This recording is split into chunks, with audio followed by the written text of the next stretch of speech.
உலக சினிமா வரலாற்றில் ஈரானிய திரைப்படங்களை தவிர்த்துட்டு நம்மளால் போக முடியாது.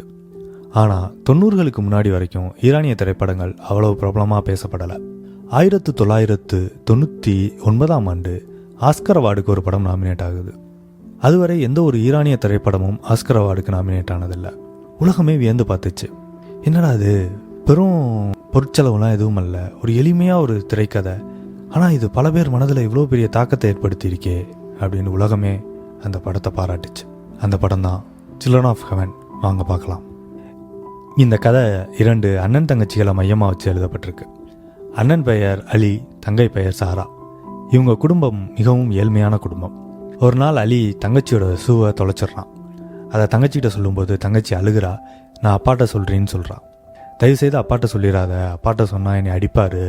அது மட்டும் இல்லாமல் இப்போதைக்கு அப்பாவால் ஒரு ஷூ வாங்கி கொடுக்க முடியாது. வேணும்னா ஒன்று பண்ணலாம், உனக்கு காலையில் ஸ்கூலு, எனக்கு மதியம் ஸ்கூலு. காலையில் இந்த ஷூவை நீ போட்டுக்கிட்டு போ, மதியம் அதை நான் போட்டுக்கிட்டு போகிறேன் அப்படின்னு முடிவு எடுக்கிறாங்க. கேட்க ரொம்ப எளிமையாக இருக்கும், ஆனால் அது அப்படி இல்லை. ஜாராவோட ஸ்கூல் ஒரு பக்கம்னா அலியோட ஸ்கூல் வேறு ஒரு பக்கம்.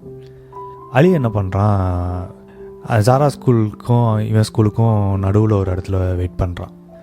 ஜாரா பள்ளி முடிஞ்சோடனே வேகமாக ஒடியாந்து அந்த ஷூவை கொடுக்குறான்.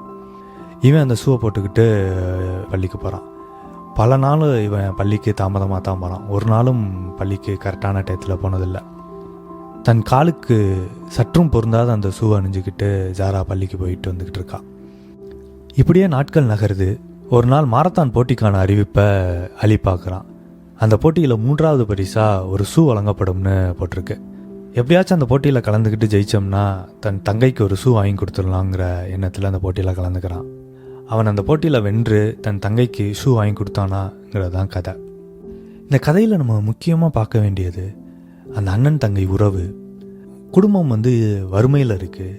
அந்த வறுமையை புரிஞ்சுக்கிட்டு அந்த அண்ணனும் தங்கையும் எவ்வளவு பொறுப்பாக நடந்துக்கிறாங்க.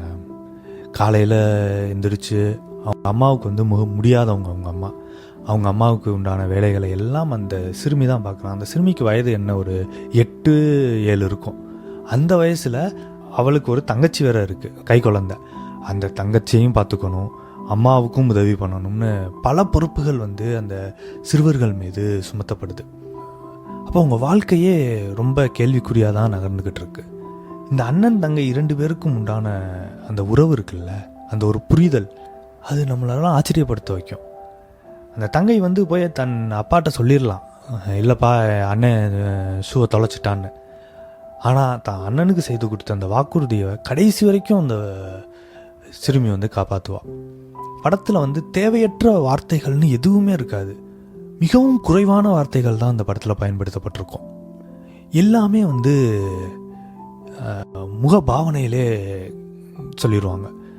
அவ்வளோ பெரிய விஷயத்தை வெறும் முக பாவனையில் கடத்த முடியுமான்னு கேட்டால் நிச்சயமாக கடத்த முடியும். நீங்கள் இந்த படத்தை பார்த்தீங்கன்னா உங்களுக்கு புரியும். இந்த படம் இன்ன வரைக்கும் பல நாடுகளில் பலரால் மிகவும் பாராட்டப்பட்டு அனைவரோட மனதிலும் பெரும் தாக்கத்தை ஏற்படுத்திய படமாக இந்த படம் இருக்குது. இன்றைக்கும் போனீங்கன்னா ஒரு ஸ்கூல்லையோ இல்லை கல்லூரியிலையோ இந்த படம் திரையிடப்பட்டு குழந்தைகளுக்கு காண்பிக்கப்படுது. சிறந்த குழந்தைகள் படம்னு எடுத்துக்கிட்டிங்கன்னா இந்த படம் கண்டிப்பாக அதில் ஒன்றா இருக்கும். அப்படிப்பட்ட இந்த படத்தை தமிழில் ரீமேக் செஞ்சுருக்காங்க. சிந்து சமவெளி, மிருகம் போன்ற படத்தை இயக்கிய சாமி இந்த படத்தை தமிழில் அக்கா குருவிங்கிற பேரில் எடுத்திருக்காரு. இதுக்கு மேலும் பலமாக இளையராஜா இதுக்கு இசையமைச்சிருக்காரு. குழந்தைகளுக்கு இந்த படத்தை போட்டு காட்டுங்க. குழந்தைகள் பார்க்க வேண்டிய ஒரு முக்கியமான படம். இத்தகைய படங்கள் மூலியமாக தான் அவங்க சினிமான்னா என்னென்னு தெரிஞ்சுக்குவாங்க. நன்றி, வணக்கம்.